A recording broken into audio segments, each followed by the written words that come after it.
નમસ્કાર દોસ્તો, હું પ્રોફેસર પ્રયાતકર કાનાડિયા. આજે હું વાત કરીશ માર્કેટિંગ.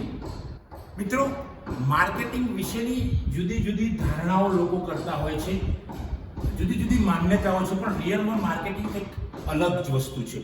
લોકો એવું સમજે છે કે સેલ્સમેન આવે છે અને ઘરમાં કંઈક વસ્તુ આપી જાય છે, કંઈક પ્રોડક્ટ આપી જાય છે, એને આપણે માર્કેટિંગ કહીએ છીએ. લોકો એવું માને છે, પણ માર્કેટિંગ એટલે એવું નથી. પણ માર્કેટિંગ એટલે વસ્તુ ગ્રાહકની ઈચ્છા મુજબ બનાવી, ગ્રાહકને સંતોષ મળે એવી વસ્તુ બનાવી, બજારમાં જે વસ્તુની ડિમાન્ડ છે એવી વસ્તુ બનાવી, એને આપણે માર્કેટિંગ કહી શકીએ. માર્કેટિંગ એટલે માત્ર વસ્તુ વેચી દેવી એવો અર્થ નથી, એવો સીમિત. પણ પ્રોડક્શન જે કર્યું હોય અથવા તો જે પ્રોડક્ટ હોય એનું પ્રમોશન કરવું, એડવર્ટાઇઝ કરવી, એના વેચાણ સાથે જેટલી બાબતો જોડાયેલી છે, વિતરણ, આપણે જેને કહીએ ડિસ્ટ્રીબ્યુશન, આ બધું જ પ્રક્રિયા એમાં આવે છે, ત્યારે એ માર્કેટિંગ બને છે. માર્કેટિંગ એટલે માત્ર વસ્તુ વેચી દેવી, ગ્રાહકને ગમે કે ના ગમે એનો અર્થ એવો નથી. પરંતુ હું સરળ શબ્દમાં વાત કરીશ તો માર્કેટિંગ એટલે જે પ્રોડક્ટનું જ્યાંથી પ્રોડક્શન થાય છે ત્યાંથી વાચક સુધી પહોંચાડવાની તમામ સેવાઓનો સમાવેશ થાય છે. અને ખાસ એ બાબત ધ્યાન રાખવું પડશે કે જે ગ્રાહક હોય એ ગ્રાહકને સંતોષ મળવો જોઈએ. એ ખૂબ અગત્યની બાબત છે, કારણ કે જો ગ્રાહકને સંતોષ નહીં મળે તો એ માર્કેટિંગ કહેવાશે નહીં, એ માત્ર વેચાણ કહેવાય. વેચી મારી, પણ જો ગ્રાહકને સંતોષ ના હોય તો એ વેચાણ થઈને ઊભું રહેશે. તો મિત્રો, માર્કેટિંગ એટલે જે પણ પ્રોસેસ છે વિતરણની, વસ્તુ પ્રોડક્ટ બનાવી અને વિતરણ સુધીની જે પણ પ્રોસેસ છે બધી જ પ્રોસેસ એમાં આવશે.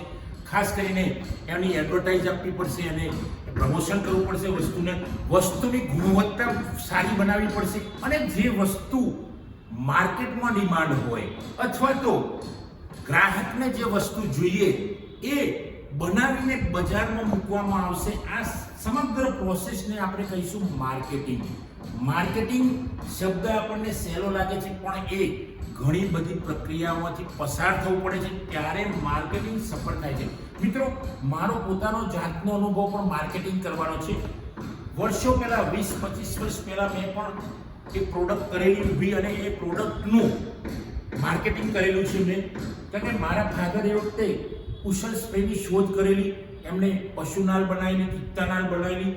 આનું માર્કેટિંગ મેં પોતે કરેલું છે. એટલે માત્ર વેચાણ કરતા હતા એવું નહીં, પણ વસ્તુની ક્વોલિટી સરસ બનાવી, એ જે રીતે ગ્રાહકને ઉપયોગી હોય, ધારો કે પિત્તાનાલ, પશુનાલ, કુશળ સ્પ્રે પંપ, દવા છાંટવાનો, તો આ ખેડૂતને ઉપયોગી હતો.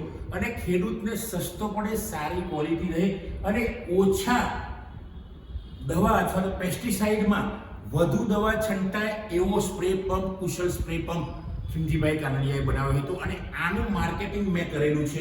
એટલે એ વખતે મને જાત અનુભવ થયેલો. એટલે માત્ર વસ્તુ વેચાઈ જાય એટલે માર્કેટિંગ નથી, પણ વસ્તુ ગ્રાહક જ્યાં સુધી ઉપયોગ કરે, એનું આયુષ્ય અમુક નક્કી હોય, ત્યાં એ આયુષ્ય સુધી એ ચાલી રહે તો એને માર્કેટિંગ સફળ થયેલું કહેવાય. માત્ર વસ્તુ વેચી દેવાથી ગ્રાહક લઈ લે અને વેચનાર સંતોષ માની લે, ગ્રાહકનો સંતોષ ન હોય પણ વેચનાર સંતોષ માની લે, તો એ માર્કેટિંગ નથી. કારણ કે અહીંયા સંતોષ બંને પક્ષનો હોવો જોઈએ. કદાચ વેચનારનો ના હોય તો ચાલશે, પણ ગ્રાહકનો સંતોષ હોવો જોઈએ. કારણ કે જો ગ્રાહક એકવાર સંતોષ પામશે, એકવાર સંતોષ મેળવશે, તો જ તે બીજી વાર તે વસ્તુ ખરીદશે. જો તમે વસ્તુ ગુણવત્તામય નહીં હોય અને વસ્તુ કદાચ એકાદ વાર વેચાઈ તો જશે, પણ એ માર્કેટમાં લાંબો સમય સુધી મિત્રો ચાલશે નહીં. કારણ કે જે વસ્તુ વારંવાર વેચાય છે એ વસ્તુ ક્વોલિટી સારી હોય એવું પુરવાર કરે છે. અને જે વસ્તુ એકવાર વેચાયા પછી ફરીથી વેચાતી નથી તો એ બરાબર ચાલતી નથી. મિત્રો, અહીંયા હું આજે વાત કરું છું લાઇબ્રેરી એન્ડ ઇન્ફોર્મેશન સેન્ટરની પ્રોડક્ટ. જુદી જુદી પ્રોડક્ટ હોય છે, જુદી જુદી સર્વિસ હશે, એની પણ થોડીક વાત વચ્ચે કરી લો. કારણ કે લાઇબ્રેરીમાં ઘણી બધી સર્વિસીસ હોય છે. ટ્રાન્સલેશન સર્વિસીસ કહીશું, abstract servicing, indexing servicing, xerox servicing, lithography servicing, એ સિવાય પિરિયોડિકલ સર્વિસ. આવી ગ્રંથાલય અને ઇન્ફોર્મેશન સેન્ટરમાં જુદા જુદા પ્રકારની સર્વિસીસ હોય છે. તો આ સર્વિસીસ એ પ્રોડક્ટ પણ કહેવાય છે. તો આ પ્રોડક્ટને માર્કેટમાં કેવી રીતે મૂકવું, પહેલા એવી એક માન્યતા પણ હતી અને સાચી વાત હતી કે ગ્રંથાલયો અને માહિતી કેન્દ્રો એ સેવા આપતી સંસ્થાઓ છે. પણ મિત્રો, આજના એઆઈના યુગમાં, આજના ફાસ્ટ યુગમાં, આજના વિજાણકીય યુગમાં ગ્રંથાલય અને માહિતી કેન્દ્રો માત્ર સેવા આપતી સંસ્થાઓ રહી નથી અને રહેશે તો એ ચાલશે પણ નહીં. કારણ કે આજે એમને પણ એમની પ્રોડક્ટનું માર્કેટિંગ કરવું પડશે, એવી પ્રોડક્ટ બનાવવી પડશે, એવી સેવાઓ બનાવવી પડશે કે જે વાચક, યુઝર, કસ્ટમર, ગ્રાહક સુધી પહોંચાડી શકાય અને ગ્રાહક એમાંથી સંતોષ મેળવી શકે. જો ગ્રાહક, યુઝર અથવા તો કસ્ટમર આપણે જેને કહીએ, અથવા તો લાઇબ્રેરીનો યુઝર હોય અથવા તો ઇન્ફોર્મેશન સેન્ટરનો યુઝર હોય, એને જો પ્રોડક્ટ ગમશે નહીં તો એ ચાલશે નહીં. અને એને જે જરૂરી છે, આજની ડિમાન્ડ પ્રમાણે, આજના આધુનિક યુગની ડિમાન્ડ પ્રમાણે જે જરૂરી વસ્તુ અથવા તો પ્રોડક્ટ હશે એ પેલા વાચકને અથવા તો યુઝરને પહોંચાડવી પડશે. અને જો એ પ્રોડક્ટ પહોંચાડ્યા પછી પેલો વાચક અથવા તો યુઝર એમ કહેશે કે ભાઈ આ તો મારે જરૂર નહોતું, મારે તો બીજું જરૂર હતું, તો એ તમારે પ્રોડક્ટ પાછી લેવી પડશે અને એ પ્રોડક્ટના પૈસા પાછા આપવા પડશે. નહીં તો એકવાર જો પ્રોડક્ટ તમે પાછી નહીં લો તો એ ગ્રાહક બીજા અનેક જણને વાત કરશે કે ભાઈ આ પ્રોડક્ટ મેં લીધી હતી અને બરાબર નહોતી, તમે ના લેતા. તો મિત્રો, આ એક વસ્તુ છે. પછી બીજું, માર્કેટિંગમાં અમુક બાબતો સમજાવવી પડશે ગ્રાહકને કે ભાઈ અમારી વસ્તુ જો ખરાબ નીકળે તો તમે અમને જાણ કરજો, અમે બીજી વાર સુધારી દઈશું. પણ જો તમે બીજાને કહેશો તો એ તકલીફ થશે અને ખોટી અફવાઓ ફેલાવશે. તો આ ખાસ ધ્યાન રાખવાનું છે કે માર્કેટિંગમાં આપણે જો માર્કેટિંગ કરતા હોય તો આપણે ગ્રાહકને સંતોષ પૂરો પાડવાનો છે અને આપણી કદાચ પ્રોડક્ટ ખરાબ થઈ ગઈ એકાદ વાર તો એમને સમજાવવા પડશે, નહીં તો મિત્રો ચાલશે નહીં. તો આવી રીતે માર્કેટિંગ એ માત્ર વસ્તુનું વેચાણ નથી, માત્ર વસ્તુ વેચાઈ જાય એટલે વેચનારે ખુશ થવાની જરૂર નથી, માત્ર પ્રોડક્ટ વેચાઈ જાય એટલે પેલા પ્રોડ્યુસરે અથવા તો પ્રોડક્શન કરનારે ખુશ થવાની જરૂર નથી. કારણ કે એ વસ્તુ સમાજની અંદર અથવા તો બજારની અંદર કેટલી ચાલશે અને એનાથી ગ્રાહકને કેટલો સંતોષ મળશે, આ જો થશે ત્યારે જ માર્કેટિંગ સફળ થયેલું ગણાશે. બાકી તો માર્કેટિંગ સફળ ના થાય. કારણ કે ગ્રાહકનો સંતોષ એ જ અંતે તો માર્કેટિંગ છે મિત્રો. તો માર્કેટિંગ કરતી વખતે માત્ર વેચાણ એકલાનું ધ્યાન રાખવાનું, વેચાણ તો કરવાનું જ છે, પણ સારી વસ્તુનું, ગુણવત્તામય વસ્તુનું, સમાજ એનો ઉપયોગ કરી શકે, ગ્રાહક એનો ઉપયોગ કરી શકે અને ગ્રાહક અંતે એમ કહે કે ના, જબરજસ્ત વસ્તુ છે, આ વસ્તુ ખૂબ મને ગમી ગઈ, ત્યારે કહેવાશે કે માર્કેટિંગ સફળ થયું.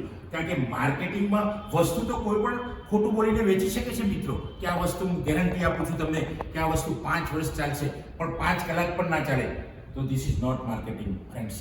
તો માર્કેટિંગની અંદર એ વસ્તુ સમાજમાં ચાલવી જોઈએ, માર્કેટમાં ચાલવી જોઈએ અને એની ગુણવત્તા પણ ઊંચી હોવી જોઈએ. અને એ જે ગેરંટી આપશે, ધારો કે વેચનાર અથવા તો એનો પ્રોડક્શન કરનાર ગેરંટી આપશે કે ભાઈ આ 5 વર્ષ ચાલશે તો 6 વર્ષ ચાલવી જોઈએ, ત્યારે માર્કેટિંગ સફળ થયેલું ગણાશે. મિત્રો, તો આ લાઇબ્રેરી અને ઇન્ફોર્મેશન સેન્ટરમાં પણ મેં વાત કરી અગાઉ, જુદી જુદી સર્વિસીસ છે, પ્રોડક્ટ છે, તો આ પ્રોડક્ટનું વેચાણ આજે કરવું પડશે, ત્યારે લાઇબ્રેરી સફળ થશે, ત્યારે ઇન્ફોર્મેશન સેન્ટર આગળ આવશે અને એઆઈના યુગમાં તો આ ખૂબ જરૂરી છે. તો આ માર્કેટિંગની વાત સ્પેશિયલ હું કંઈ લાઇબ્રેરી સાયન્સ પર કરી છે એવું નથી, પણ દરેક પ્રોડક્શન માટે આ માર્કેટિંગનો વિડીયો મિત્રો આપ જોશો તો આપણને ખૂબ અનુભવ થશે.